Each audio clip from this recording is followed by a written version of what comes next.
Dadalhan ulit natin ng pagkain si Atlas 5 at ilipat ko siya ng culvert na mas safe siya sa mga sasakyan kasi minsan nahuhulog siya at baka sagasaan.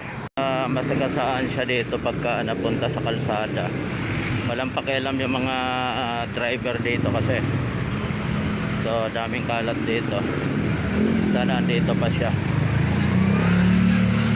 Uy, bakit andyan ka? Nahulog ikaw. Kawawa ka naman, nahulog ka na naman dyan.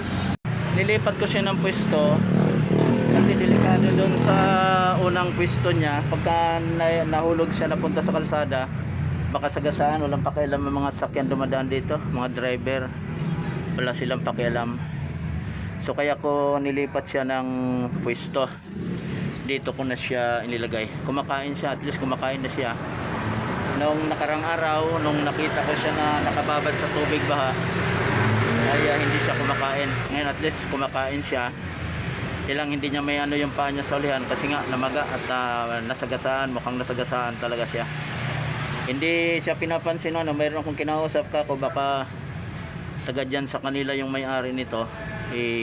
Pinakukuha ko, walang kumukuha dito sa aso na ito. Minom din siya ng tubig. So binibigyan ko siya ng tubig, uminom. Wala akong gustong mag-adapt sa kanya. Una sa kalagayan kasi niya baldado. Tapos tingin ko pag dinala sa veterinary ito, maraming sakit na makikita ang doktor dito. So mahina dito sa unang dalahan, mahina dito 2,000. Babalik pa ng babalik ito. Kaya wala akong nagka-interest na kunin siya. Kung malapit lang sana shelter ni Jojo, kay Jojo ko sana siya i-repair at pagka nagkaroon ako ng pera magbigay na lang ako ng tulong.